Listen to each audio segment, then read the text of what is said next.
നമുക്ക് ഒരാൾ അടിച്ചാൽ ഒരു അടി ശക്തമായിട്ട് തന്നെ അടി. ഒന്ന് നമുക്ക് തലക്കടിച്ച് തലക്കുള്ള അടി കണ്ട. ഈ തട്ടോട് കൂടി കണ്ട ഒറ്റ കറക്ക്. ഞാൻ കറക്കി കഴിഞ്ഞാൽ ആള് വശക്കേറാവും. അപ്പൊ ഈ സമയത്ത് ഒന്നൊക്കെ ചെയ്യൂ.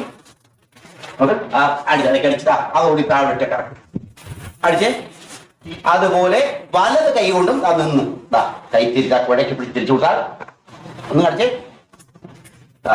അടുത്ത് ഒഴുകി ഒറ്റ വായി കുടിച്ചു കഴിഞ്ഞാൽ ഇതോടെയാണ് നമുക്ക് ആക്രമിക്കുക ചെയ്യാം. കേൾക്കുതാ വശക്കേടായി.